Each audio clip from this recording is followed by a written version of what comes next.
Live Room Edition. My name's Alex Frank, the host of Locked On Bearcats, part of the Locked On Podcast Network, your team every day. We are free and available everywhere you get your podcasts and on YouTube. Don't forget to subscribe to our Locked On Bearcats YouTube channel. Follow it too to get an alert every time we drop a new episode. Russ Heltman, my colleague at All Bearcats and Sports Illustrated, is going to join me here in a matter of moments. He is on the way.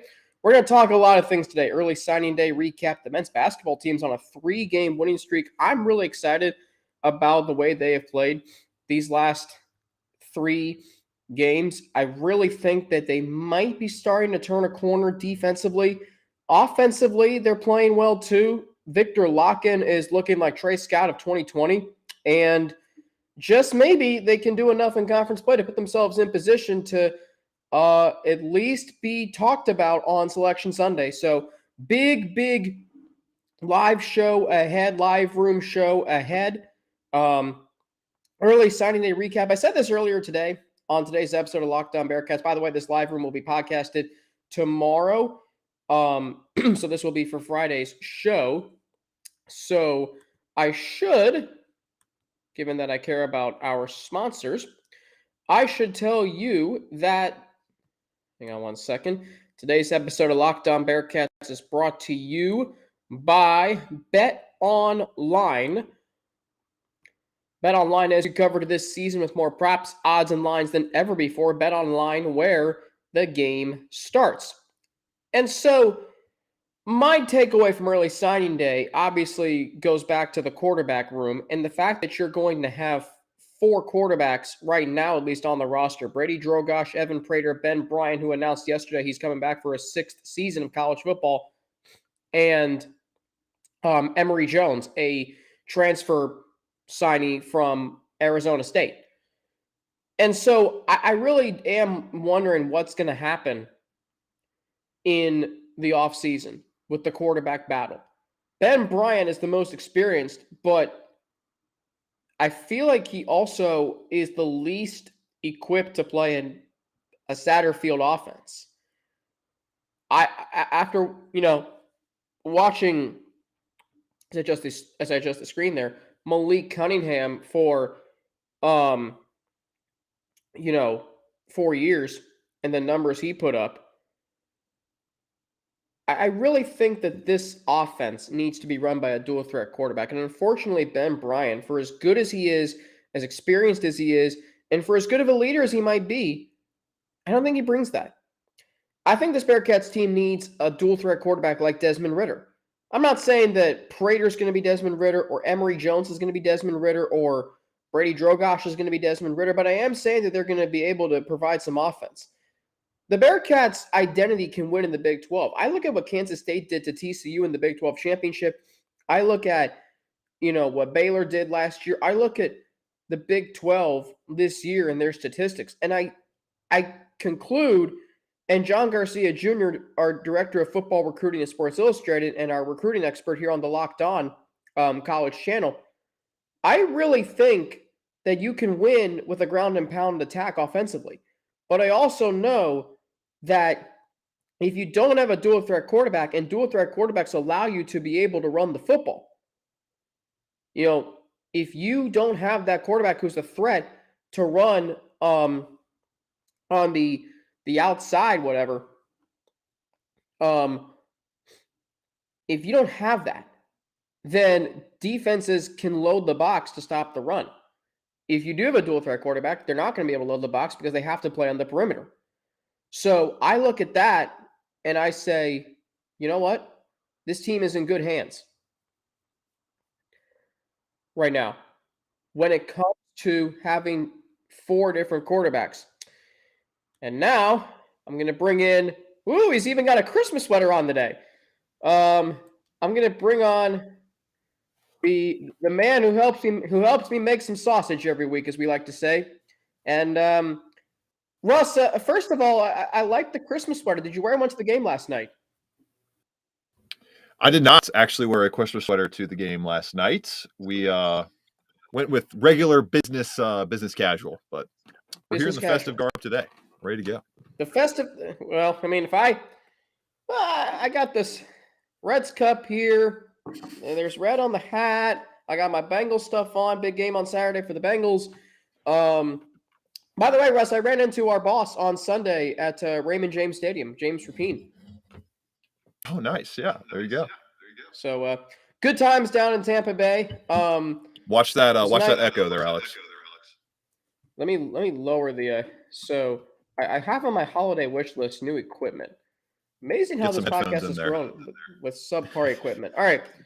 So Russ, welcome as always. This is fun what we do every week now. Weekly live room. This is for today, and this will be for our show tomorrow. So we're going to talk a lot of things, Russ, as you said on Twitter. We're going to talk about early signing day, men's basketball. I think Russ maybe starting to turn a corner a little bit defensively for sure. Offensively, I mean, they're not scoring as much as they did against Miami, but I think that if they're able to play defense, that could make up for it. So we're going to break that all down right here on Locked On Bearcats. You are Locked On Bearcats, your daily podcast on the Cincinnati Bearcats, part of the Locked On Podcast Network, your team every day.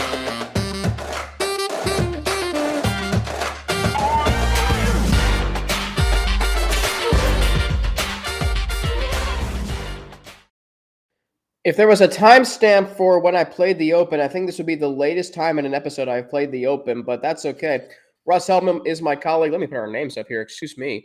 Russ Heltman is my colleague at All Bearcats and Sports Illustrated. You know him well. He writes for All Bearcats. He's been cranking out stuff like you would not believe. My name is Alex Frank. I'm your host of Locked On Bearcats, part of the Locked On Podcast Network, your team every day. We're free and available everywhere you get your podcasts and on YouTube. Don't forget to subscribe to our Locked On Bearcats YouTube channel. Russ, we're up to 652 subscribers and counting. So that is a pretty darn good stat right there. I'll say it again. I said it earlier. Today's episode of Locked On Bearcats is brought to you by BetOnline. BetOnline, as you covered this season with more props, odds, and lines than ever before. BetOnline, where the game starts. As always, we will take your questions in the chat. We will take your comments. We will take anything you want to talk about related to the Cincinnati Bearcats. Russ, yesterday was early signing day. The Bearcats early signing class headlined by Brady Drogosh, Emory Jones, Luke Kandra, just to name a few. What is your biggest takeaway from yesterday's early signees? We're okay. I think you're on stable ground. I think that's your takeaway. Not great, not super disappointing. You get the 9 commits that were still locked in heading into signing day, locked down with their NLIs. You had a couple of hard commits in Barry Jackson. That was a great flip late in the night. The 3-star wide receiver who was previously committed to Nebraska, now going to be coming to Cincinnati. Obviously, we know how much this team and this program needs an influx of pass-catching talent heading into the Big 12, and I'm sure we're going to be seeing, and Scott Satterfield, I asked him directly yesterday, we will be seeing some wide receivers coming to this team in the transfer portal over the coming weeks. So Barry Jackson not going to be asked to do, I would imagine, a whole lot as a freshman, unless he comes into camp and just knocks everybody's socks off. But that was a great late addition. And then you retain Brady Drogosh. You and I broke it down. It was finding the right coach and then retaining Brady. Those were the 2 top things you had to get done. You could not let that kind of talent, your only 4-star remaining in this class in terms of composite ratings, go out the door. They didn't allow that to happen. And now you could argue that Brady's entering a better situation for himself personally in terms of offensive scheme and overall coaching than he would have entered with Luke Fickell tenure. When you think about the schemes that they run and the fact of how friendly Scott Satterfield's offense can be to quarterbacks. And that brings us to Emory Jones, who was here on a visit last weekend on Saturday, for the 78-60 win over LaSalle. Was sitting in the student section area and posted about that. Then they got the job done pretty quickly. He decided to transfer from Arizona State to Cincinnati, and now a guy with legitimate SEC experience who had a really, really rough situation last year in terms of scheme, play style, situation, talent around him, and coaching situation. I think Emory Jones could really cap his college career on the right foot after taking a huge hit to his stock at Arizona State. I was going to ask you about that, Russ, because I look at Emory Jones and I look at Brady Drogosh and I look at Evan Prater, and then something you didn't mention, but I'm sure you're well aware. Ben Bryant announced yesterday on Twitter he's coming Yes. back Yeah. for a 6th season of college football. But How about something that that stands out to scenario me, that you and I laid out in August, Alex, came yeah, to exact fruition? Ben Bryant back yep. again. We'll talk about that because I did say that on today's show. So I think and you alluded to Scott Satterfield's offensive scheme. I think that offensive scheme is going to fit the play of a dual threat quarterback. Is that right? No doubt. It thrives off a dual threat quarterback. That's the only kind of quarterback he's offered in terms of 2024 players. He's going after a pair of top 10 passers in that class. So Scott Satterfield, he gets it. I mean, this guy understands what's going on around him. He gets the NIL. He gets the transfer portal. Doesn't like either of them. I think he doesn't have really any issue with NIL, but is not a huge fan of the transfer portal. Despite that, that doesn't matter. He's still going to utilize it. He's still going to go after it the way good programs have to now. And offensively, he understands that you're only as good as your talent and you're only as good as your quarterback. And that's why he's going after top 10 passers in the 2024 class. I think Brady Drogosh could end up being one of the 10 best quarterbacks in this class. Very possible. He's right there on that Elite 11 track, played in that event last year in the finals, was the worst charted passer in that event, but still played in it, still performed, and was around all that talent. So I think Scottsfield totally gets it, and he's a coach that is going to mold his dual threat system to the best talent. Now, the interesting part of all this is Ben Bryant. He comes back to this program for his 6th year, not going to enter the transfer portal. Doesn't even seem like he's testing the portal waters, and he's fully locked in, ready to try to win this job once again in 2023. And that makes me believe that the staff has told all of these quarterbacks what they told us in the media session yesterday.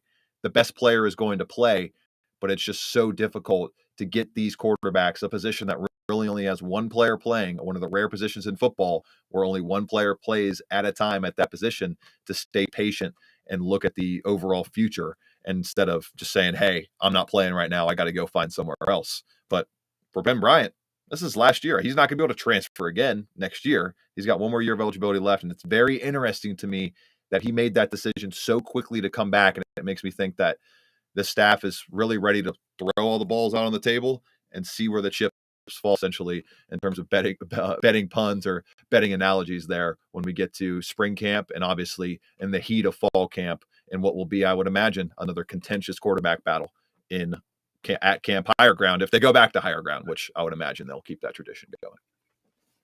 Yeah, that's definitely going to be, I think, the biggest storyline of the offseason. So here we go again, Russ. Here we go again with Ben Bryant. And I mean, let's face it, he's the most experienced. He's the veteran.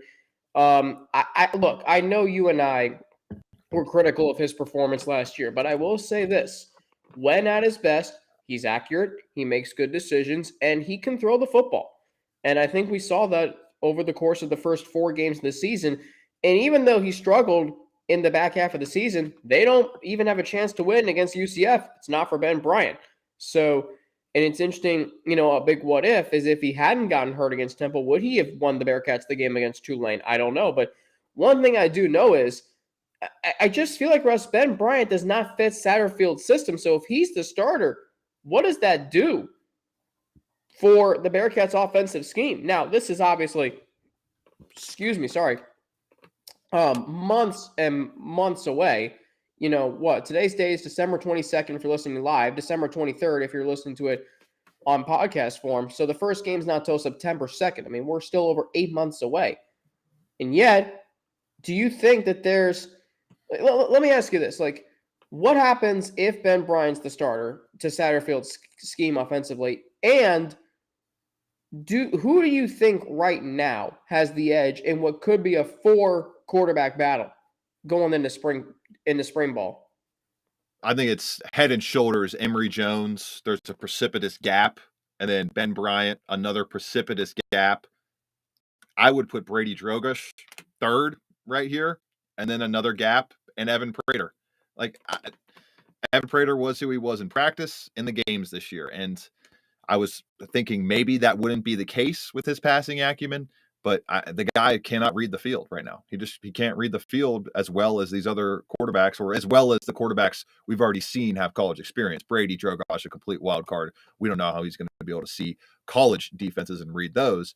But Emory Jones has already won at a high level in the SEC, and Ben Bryant has already proven that behind a shakier offensive line than we've seen in this program, at least over the past 3 to 4 years before the 2022 season, when you give him enough time, he can make his reads. He can go through his progressions. He can get the job done and pass for a pretty explosive aerial attack. So I think it's Emory Jones, Ben Bryant, Brady Drogosh, and Evan Prater in that order. And I would be pretty shocked if, given Scott Satterfield's scheme, Emory Jones is not the starting quarterback in week 1 going into 2023. To me, that would say that he has completely lost it. He deserved totally to be benched by Arizona State after 8 games last year.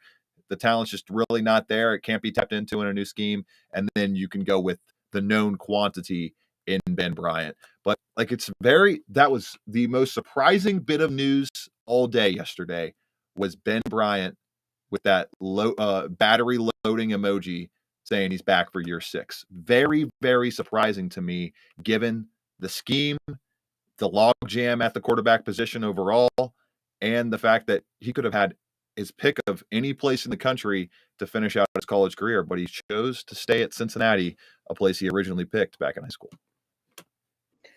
It's definitely interesting. It's going to make for some fun shows and conversations between us on this podcast as we head into what I think is the most important offseason in the history of the program.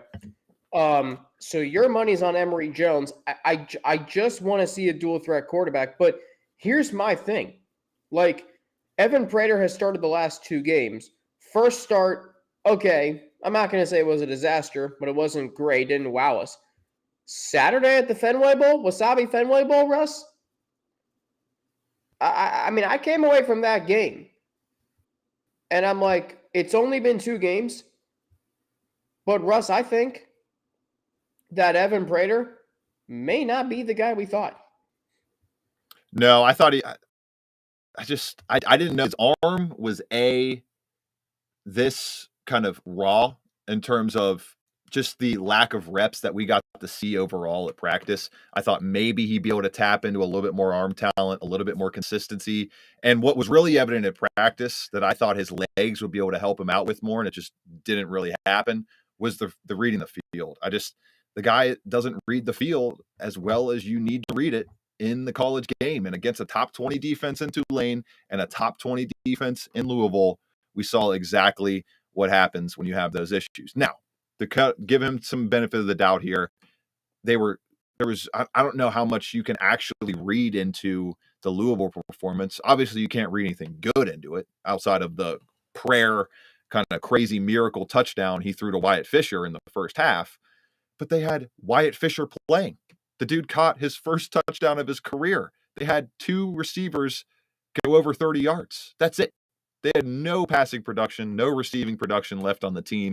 Top 6 pass catchers, as you and I mentioned and went into ad nauseum last week on the show, all missing the Fenway Bowl. So it's clear that Evan Prater is not able to carry an offense on his own with his legs and arms at this point. Can he be aided and boosted his own talent by great talent around him? We have not yet seen that, but if you need great talent around you, we've seen this in the NFL. We see this. You want to find that elite guy. You're always looking for that better guy, that better option. And I just think Evan Prater showed that there are going to be better options, and there are definitely better options right now with where he is in his development as a passer. Maybe that changes in the offseason. Maybe the decision-making gets a lot quicker. Maybe the full field reads get a whole lot cleaner with the reps he goes through this offseason. But I don't really know how that happens. You get those reps and you improve those skills by playing great defenses in practice, which he had a chance to do all season long, and by playing in games, which didn't get as many opportunities there, but the opportunities he did have went 17 of 41 passing for 185 yards, 1 touchdown, 1 interception, and a lost fumble against Tulane Louisville. That's just obviously not going to get it done, and it's not starter quality production. I agree with that. It's unfortunate, but that is where we are at right now, and it's going to create an offseason full of storylines with the quarterback battle. You do have a lot of experience with Brian and Emory Jones. Then you have some raw talent with Evan Prater and Brady Drogosh, who's going to bring a lot. Dual threat quarterback from Michigan, going to bring that to the table for the Bearcats as well. Coming up, we will talk more about this Bearcats early signing class, other members that stand out, and then we'll talk some men's basketball on a 3-game winning streak. Maybe what Wes Miller said after the crosstown shootout, you can start to believe that, because I am. And I hope you are too. I'll explain all of that after a word from NHTSA. Did you know that driving high is considered driving under the influence? That's right. Driving under the influence of marijuana is against the law in every state, even in states where marijuana is legal. That means driving high could get you a DUI. And if you think law enforcement officers can't tell when you're driving high, you're wrong. Your friends can tell, your coworkers can tell, even your parents can tell, everyone can tell.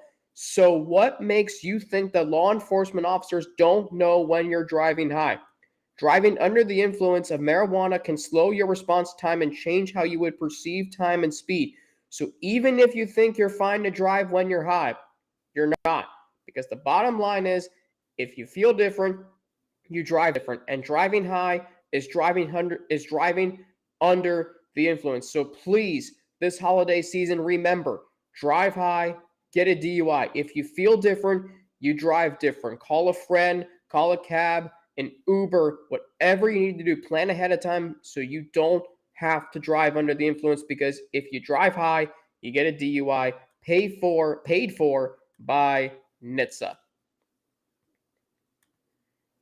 Hey, thanks for making Locked On Bearcats. Thank you for making Locked On Bearcats your first listen every day. Make sure to check out Locked On Sports Today, the biggest stories around the sports world in 20 minutes or less, plus instant reactions, game recaps, and Locked On's take of the day. Locked On Sports Today, available on YouTube and wherever you get your podcasts. Tell you what, Russ, big game tonight in East Rutherford, New Jersey. Sauce Gardner and the New York Jets. Sauce Gardner recently named to the Pro Bowl. First Jets rookie to be named to the Pro Bowl since the 80s. Since the 1980s. Jets taking on the Jaguars. Russ, when the schedule came out for the NFL, did you think a Week 16 matchup between the Jaguars and Jets would have playoff implications? No, but my guy Jeff Bezos, I'm sure, is just, what is the Donald Duck gold diving meme where he spits out the gold coin? That's what Jeff's doing tonight, because should be much better ratings tonight than it would have been, or anticipated to have been, back in August. Should be. So that game is tonight. Lots more to get to here on Locked On Bearcats. So the early signing day yesterday, headlined by, as I mentioned in the open, Brady Drogosh, Emory Jones, and Luke Kandra. But you've got other players too you got other players that comprise this class. So if I can find the article here, so I can get a rundown list of players. Here we go. So Russ, who else besides Luke Kandra, Drogosh, and Emory Jones, who else stands out to you in this class? Well, I would probably go with the two other flips. Well, the 3 flips. I kind of noted Barry Jackson, the Nebraska commit out of Cedar Grove, Georgia, 588th ranked recruit on 24/7 Sports Composite, 83rd ranked wide receiver. I think should be a really nice kind of speed type weapon option. Think Tyler Scott type of weapon where he can really burn you down the field, a little bit smaller, a little bit shorter, but a guy that can really make plays in the open field. And then the 2 Louisville flips that they got in the last week or so, both in the secondary. Jaden Davis had a fantastic All-American Bowl this past weekend, 7 tackles, 2 interceptions. Scott Satterfield talked pretty definitively yesterday about how in the secondary, the number one attribute he looks for is playmaking on the football. Can you catch the football in the secondary? Jaden Davis showed that off this past weekend. He's their third highest ranked recruit right now at number 480 nationally. And then Raekwon Atkins, number 874 nationally on 24/7 Sports Composite. Another guy that Scott Satterfield noted and was very happy to flip from his time at Louisville. 11 interceptions over the last 2 years. Another great playmaker on the football. Satterfield kind of made a note how he's a little bit smaller on the 155-pound side. So I don't think we're going to see much of Atkins this season, but 2024, 2025, he should be a nice piece along that secondary once he adds about 15, 20 pounds to that 5'10 frame that can make a lot of plays on the football. So Raekwon Atkins and Jaden Davis, those were the two guys that really stood out to me. And other than that, running back wise, playmakers, you got Manny Covey out of Bradford, Florida. He's a great kind of two-way back that can catch the ball in the backfield and make players miss inside the hole. Ty Perkins, big play wide receiver, big winner at Ironton High School. Him and teammate Trevor Carter, a part of this class. Perkins, 3-star recruit, the lowest rated recruit on the Bearcats Hall right now, but a guy that can make plays in the football. Long, 6'3", 90-pound receiver there. And Trevor Carter, another guy that probably has to put on some weight, as noted by head coach Scott Satterfield yesterday. He's their second highest rated recruit, just outside that 4-star ranking threshold, number 438 nationally on 24/7 Sports Composite. Just a hard-nosed, heavy tackling hitter out of Ironton High School. Him and Ty Perkins, really, really sound teammates and bringing a winning culture that is bred a winning culture and built a winning culture into Clifton over the past 5-6 years. All right, so today is December 22nd if you're listening live, 23rd if you're listening to it on podcast. We are almost just over 3 weeks, or just under 3 weeks rather, into the Satterfield era, and I see all the comments on our YouTube videos. You know, I think a lot of us are skeptical. I think a lot of us are, maybe we don't like the hire. I personally do. I mean, I wanted a head coach from a Power 5 team. We got that. I wanted him to keep Kerry Combs and Walter Stewart. He did that. I wanted him to keep Brady Drogosh. He's done that. And obviously, this is a smaller signing class than maybe we would have liked to have seen. Recruiting has taken a dip in terms of rankings. If you go on 24/7 and Rivals or on 3, you'll see those. But Russ, I think when I look at this class and the players you just mentioned, one player who I don't think I heard you mention his name, Trevor Radosevich, offensive line transfer from Penn. He's an early signee. Yep. And so I just think, and you mentioned all the playmakers, I think what really is going to have to happen this offseason is the Bearcats are going to have to somehow assemble a wide receiver room that can catch passes. Because Russ, right now, I mean, whoever going to start a quarterback going to throw the ball to? And then one other position that I think is going to have to be rebuilt this offseason is the offensive line. Because it was a position that we viewed as a strength going into last year. Then the best player gets hurt, and now he's in the transfer portal. Jeremy Cooper and James Tunstall have recently said they're going to enter the NFL draft. And so now your offensive line, essentially your left side is gone, and your right side with Gavin Gerhardt, Lorenz Metz, and Joe Huber, and that's not bad, but it's not anything impressive. So I think that that's what this team needs to do this offseason. And does this class help them do those two things? Not as much as you'd like. And that's where the transfer portal will keep coming in. And that's one after guys like Trevor Radosevich and Luke Kandra to try to beef up that offensive line, two leading candidates to be starters next season. When you look at like Lorenz Metz, will he be back next year? We do not know. I think he has one more year of eligibility left, so he could return and use that COVID year would like to. That would be a big boost for this offensive line. Just Tunstall, as you mentioned, already announced going to the NFL draft. It's difficult. Jake Renfro headed to Wisconsin, or not headed to Wisconsin, but predicted to go to Wisconsin with head coach Luke Fickell. He's in the transfer portal right now. Dylan O'Quinn already went through his senior season, has spent 5 years with the program now, 4 years, so he could come back. It's possible for him to return. It'll be a mixing and matching. We'll see what happens. I would expect maybe one transfer portal lineman to come in for the offensive line, but I think that's in a better spot than the receiver room. The receiver room needs a lot of help.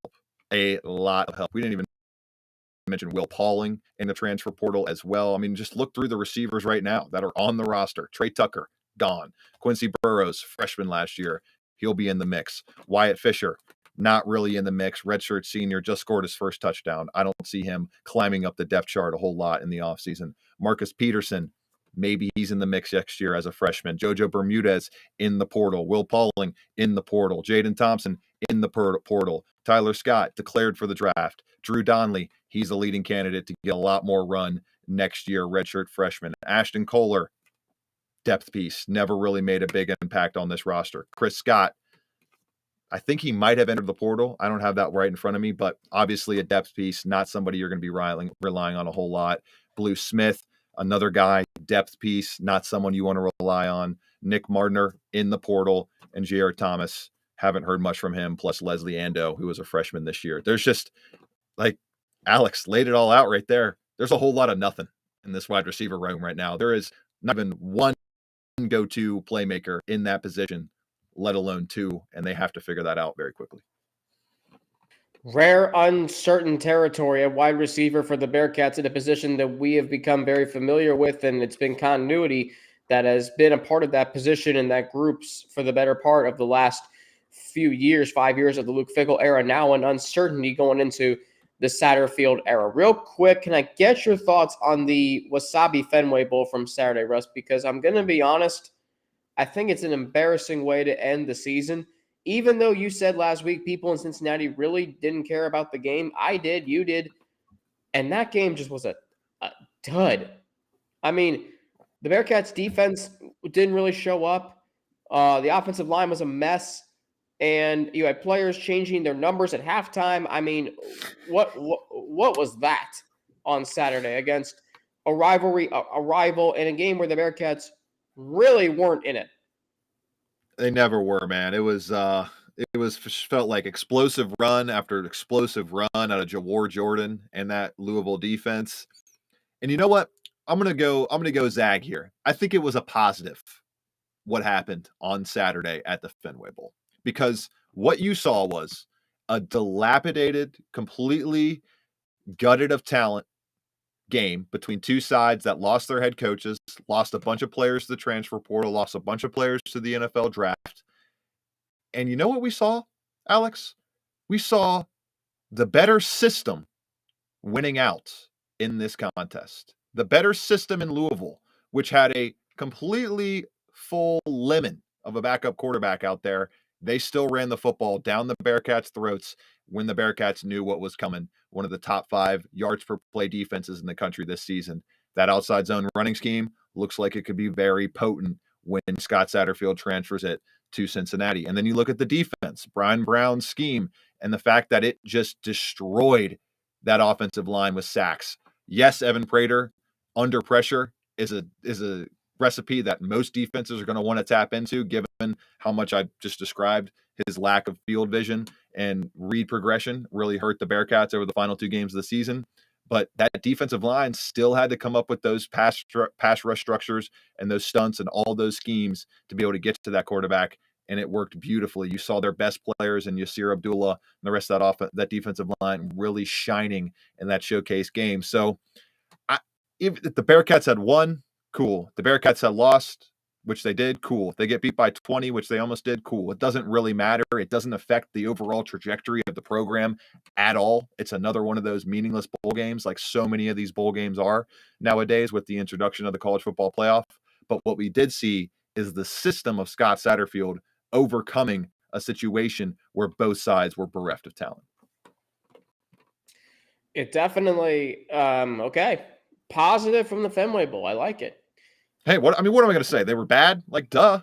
We all know that. Everybody who watched the game, everybody who cares enough about what I have to say about the Fenway Bowl already knows that the Bearcats were really bad. So, yeah, that was not a great game on Saturday. But what was a great game on Saturday was the Bearcats' victory over LaSalle. They also won last night over Detroit Mercy on the hardwood. They also blew out Miami last week. 3-game winning streak heading into conference play that starts next Thursday against Tulane. We'll talk about that, and we'll get to your questions, comments after a word from two of our sponsors. So Bearcats men's basketball, Russ is on a 3-game winning streak. After barely losing to Xavier in the crosstown shootout, the Bearcats have put up 103 points, against Miami, Ohio, 78 against LaSalle, 72 against Detroit Mercy. So their offensive scoring has gone down over the course of 3 games, but so too has the number of points they've allowed. 70, I think I should know this off the top of my head without even looking. Against Miami, Ohio, they allowed 76. 76. Good thing I looked. 60 against LaSalle, 54 against Detroit Mercy. So they're starting to play better defensively. Russ, what have you seen the last 3 games? That gives you some optimism for this team heading into conference play. Well, Justin Williams, the Athletic, and I were talking about this last night during the game. Like, I just looked over at him. I was like, man, I just want to see this team play a team in the middle of the pack of the country. Because he was like, yeah, you're right. They've literally only played outside of Bryant, who I will count in the 200 plus range when they play him in terms of Ken Palm ratings, because Bryant is, I think they entered that game like 167, but they had 6 players out due to illness. So the roster that they were putting on the floor was essentially a team in the 200 ranking range. And then outside of those games, every other game that they've played this season has been against Xavier, a team ranked, I believe, 30th in Ken Palm right now, or better. Teams 30th or better in Ken Palm, or 200th or worse in Ken Palm. And that's exactly what Detroit Mercy was last night, what LaSalle was a couple nights ago on this past weekend, and what Miami was last week in the first 100-point outing offensively for a Wes Miller coached UC team. I just want to see them play a couple games in a row against decent, more close competition. We're about to get that in Tulane, who enters this contest next week. They'll probably enter hovering in the high 80s to low 90s in Ken Palm. Cincinnati sitting now as we speak, I think it's 71. Yep, they're 71 on Ken Palm with a 9-4 record, a sound 55th in offensive efficiency and 81st in defensive efficiency. So no real even to the court weaknesses for this Bearcats team. And I'm going to say I am more optimistic, but can they continue this home stretch, continue this great play at home? I'll count it against Xavier.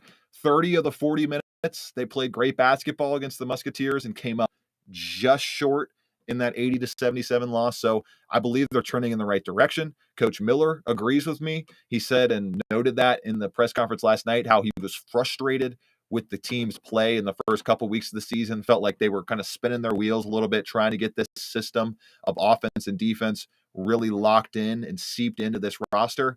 But this team has kind of risen as Victor Locken has risen over the past couple of weeks. The number 4 field goal percentage player in the country, hitting 72% of his shots, was 8 of 10 from the field against Detroit last night. 18 points, 15 rebounds, a career best performance at UC for Victor Locken, a guy who is my favorite player on the roster, easily the most fun player to interview on the roster. He is a joy to put a mic in front of. He was talking about graduate assistant Jalen Stowe, and we got insight into this when we were at practice on Tuesday. So him and Jalen Stowe were going at it hard. Jalen Stowe was the defender, quote unquote, that he would be matching up against when they faced Detroit. And Stowe like kind of needled him a little bit, got in his grill, really kind of frustrated Victor Locken. And Locken after the game last night was talking about how, I hate Stowe. I want Stowe to know that I hate him. Like just kind of playfully joking around and all that stuff. So the vibes are very good with this team right now. Victor Locken and his ascension has really stamped the upward trend for this roster. And it just feels like a lot of the offensive tendencies are contagious right now. You get a guy in Jeremiah Davenport last night who goes 3 for 15 from the field. Awful. Continuing his terrible start to the season, shooting less than 33% from the field overall. But he puts up 5 assists, one off his season high. That's something that I think can maybe start to become more of a trend and stay contagious on a team that over the last 3 or 4 games has, I believe, been over 15 assists in all of them. They're moving the ball really well, and they're a fun team to watch play basketball right now against bad competition. Can they do this against AAC competition, which I believe will afford you just one team outside the top 180 in KenPom, and that's the East Carolina Pirates. How about that? So, going to be a lot tougher going into AAC play. Starts next Thursday. You got Houston lurking. You got Memphis a few weeks out. So, really looking forward to seeing how this team can continue their momentum into conference play. And like you said, being a fun team to watch. Last night, they had 16 assists, only 4 turnovers. The game against LaSalle, 5 starters, all 5 in double figures. Against Miami, they scored 103 points. It felt like they couldn't miss a shot in that game. And they were bad shooting last night. They didn't shoot the ball very well at all. Yeah. And one more note on that game last night, Alex, 4 turnovers, the fewest this decade by a Bearcats basketball team. This decade, how about fewest that? Since I believe spring of 2019. Yeah, Jeremiah Davenport really didn't have that great of a game either. I think he was 3 of 15 from the floor, so a rough night for him. And yet this team still, managed to win by already blanking on the final score, by 18 points, 78-54. Rather, that's after being down by 18 or 8 points early in the first half. We got a few minutes left. We'll get to some of your questions, comments, and concerns. Let's start at the top with B. Sewell 513. He asks, so what's going on with Prater? Like, why are they going to waste his talent? Russ, that's something we talked about earlier today. He's talented, but he's just not showing it in practice and games, and that's ultimately how you're going to get playing time, right? Right. Like, if the talent is there, let's see it. You got to come out when the lights are bright and perform. I don't need to go through. I need to go through the stat line. Under 45% completion, multiple turnovers, 1 passing touchdown in 2 games. Yes, against very difficult competition, but isn't the goal to face difficult competition? Isn't that the goal of football? To face the best, beat the best, and then be the best? You can't let those excuses get in the way of the facts. Quinn Prater, given his opportunities this season and in his career at UC, has not performed up to standard. And I think he would agree with that. And he's probably ready to prove everyone wrong and keep working at his craft this offseason. And I'm ready to see him improve if he's able to. All right. Our last question is about men's basketball. Let's see what we got here. So this John White 17, is Kalu really as bad as his minutes suggest? Feels like we need additional post help. He doesn't even get garbage minutes. Just to overview, Kalu Ezikpe in his first season with the Bearcats, transfer from Old Dominion. He has played 87 total minutes this season. He played 15 on Saturday against LaSalle, but prior to that, he had a stretch of 5 games with 9, 8, 3, 4, and 6, including missing the Bryant and Crosstown shootout games. Played 12 in Northern Kentucky, 13 in the first game against Chaminade. Russ, what are your thoughts on that? Is Kalu really as bad as his minutes suggest? Because I know he's been underwhelming this season, but to John White 17's question, is his lack of playing times as bad as his maybe play suggests, and do we see more of him heading into conference play? To answer the 2 questions, yes and yes. Kalu has been very bad this year. He's been bad in practice. I don't know what the explanation is. He went from leading the team in scoring in one of the preseason scrimmages to just hasn't gotten it. He hasn't gotten it. Hasn't been one of those players that's clicked things over following the first 2 weeks of the season. And I'm not very confident we're going to see a whole lot of Kalu Ezikpe this season. I don't believe he played last night. Only saw 3 minutes against LaSalle. Has played over 10 minutes once in the past 3 weeks. I just, since November 16th, has not played over 10 minutes. I don't know that we're going to see a whole lot of Kalu, especially given the fact that this was his time to take advantage. You got Rob Finnessy out, John Newman out, 2 key rotation players with minutes up for grabs. And from what we've seen in practice, what we've obviously seen in the games, it just hasn't been there to get taken for Kalu Ezikpe in terms of those opportunities. And I'm not quite sure we're going to see those opportunities expand, especially given the fact that Victor Locken, to start the season, first 8 games or so, was hovering between 17 to 19 minutes per game. Played 29 minutes last night. Or on Wednesday night against Detroit. Was fantastic in those 29 minutes. Did not seem like the conditioning hurt him. I don't believe he had a single foul in the game, so he didn't make any fatigue mistakes there. If he's going to give you 29 strong minutes after only giving you 19 strong in the first 8 games of the year, well, there you go. That's 10 minutes of basketball that aren't going to Kalua Zikpe's way in the front court. And Odio Guama has gladly taken advantage of Kalua Zikpe's struggles this year. He has been much, much more efficient in 2022 than in 2021. And I'm liking what the energy factor Odio Guama gives you is putting on the table for this Bearcats offense and defense in the front court that was very shaky to start the season, and I think has found 2 definitive staples over the past 3 to 4 games in Victor Locken and Odio Guama. I noted that on today's show, how Odio Guama, when he comes off the bench, because Victor Locken does have a tendency at times to get in foul trouble. And so when you have a guy like Odio Guama who can come off the bench and pick up the slack, he had a really good performance, I thought, last night. And I thought he played well in the shootout as well. So to have that extra depth piece off the bench, he is really just improving. And Victor Locken has taken leaps and bounds this season. His first season as a starter. He didn't start any game last year, but you look at some of his numbers. I mean, he's starting to remind me of Trey Scott, and that's saying something. When you talk about Trey Scott, one of the all-time great rebounders in the history of Bearcats basketball, especially that senior season that he had in 2020. Russ, I know you got to run. This was fun. We'll do it again next One more note. Trey Scott, Alex. Guess who's the last Bearcat to have 15-plus rebounds in a game? Trey Scott. That would be him. I think he has the last 20-point game, or 20 rebound game, which happened in a double overtime back in 2018 or 2019. I remember that game. Yes, yep. I remember that game vividly. I called that game with my good friend Caleb Taylor, former colleague. That game, Russ, I don't know if you remember that game. The Bearcats jumped out to a big lead. You thought they were going to run away with it. Javen Cumberland hit a 3 to send it to double overtime. The Bearcats end up losing the game. Jaron Cumberland hit a half-court shot, but after the buzzer had sounded. Yep. So that was a wild, wild game. And what was a wild season. First season under John Brandon. Oh, boy, that brings back some memories. First season was fun. Second season, not so much, but good reference there, Russ. So here's something weird.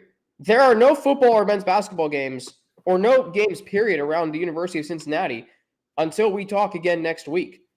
Yep. Now, what's interesting, Russ, is you and I are going to talk next Thursday, right? Next Thursday, which will... We can go Wednesday because the game's on Thursday, so we'll go Wednesday and preview the game. Game is on Thursday? Okay, so we go Wednesday. Well, it'll definitely be before the game, but we'll be back. Another live room look ahead to the conference opener. I mean, this is really an interesting time for football because we don't have spring ball until March, but we'll find some stuff to talk about, I'm sure. Yeah, there'll be some staff additions. Scott Satterfield noted in his press conference yesterday or on Wednesday that he would like to get the staff fully fleshed out before the students come back on January 9th. So over the next 2 to 3 weeks, say that. A lot of news there. Yeah, and one of those positions that needs to be filled is a big one, offensive coordinator. That'll be a talking point next week on Locked On Bearcats. Maybe, Russ, I'll throw in because you and I both know Monday night, January 2nd, there is a monster game going down at Paycor Stadium in Cincinnati between the Bengals and the Bills. But first, we got to get through New England. Yeah, New England should be an interesting contest. I don't think the Bengals will have much issue. I don't expect them to trail at all in this game against one of the worst offenses in the NFL. Matt Patricia. Wow. Who could have predicted that would go poorly? Oh, just everybody outside of the New England building. But that's a whole nother podcast right there. Bengals, I think, will roll in this game and set up a big matchup against the Buffalo Bills on Monday Night Football. It'll be a lot of fun. Yes. I'll pick the Bengals to win. I'll say 27-20. I'll go 24-20. 24-20. I just think, I know we're running long here. I just think they have a lot of injuries on defense, and it showed in the first half against Tampa Bay, Russ. They were getting no pressure on Brady. Tampa Bay's wide receivers had 5 yards of separation every play. And by the way, shout out to all the Bengals fans who went to the game. And Russ, it felt like a home game in the second half. It really did. Sounded like it. It really did. So, and I'll just say this, lost in all this, Josh McDaniels beat Bill Belichick last week. What a game. I just have no words. I'm out of words now on this podcast after we got into the I just call them the Oakland Raiders. We need to end this. We need to end this right here. Boom. The Vegas Raiders. Need to end it now. We're finishing this podcast like the New England Patriots finished last week's game. He's Russ Heltman. You can follow him on Twitter. He's Russ Heltman. You can follow him on Twitter at RussHeltman11. You can follow me on Twitter at Frankie_Natty. On Instagram, AlexFrank9_. Email me at alex3frank@gmail.com. Hey, thanks for making Locked On Bearcats your first listen today. Now make Locked On Sports Today your second listen. Peter Bukowski brings you the biggest stories from around the sports world in 20 minutes. Get the analysis and opinions before anyone else with our local and national experts and insiders. Locked On Sports Today podcast available on YouTube and wherever you get your podcast. Thank you for joining the live room. We will be back next week. Russ, Merry Christmas to you and your family. I hope you have a great holiday season. Hope all of you listening have a great holiday season. Wishing all of you a Merry Christmas. Wishing all of you a Happy Hanukkah. And we will be back here. I'm taking Monday off. I'm going to take the Monday after Christmas off. So I'm thinking Tuesday we'll pick things back up. Josh Neighbors will join me. We're going to start a weekly show, crossover Locked On Bearcats, Locked On Big 12. Russ, you're going to be with me one day next week, and we'll see what happens throughout that. But Russ, have a happy holiday season, and we'll talk next week, man. Of course, Alex, it was a lot of fun. Go Bengals this weekend, and we'll talk next week of conference play in the AAC. Should be a lot of fun. Final trip through it for the basketball team. The last dance, as some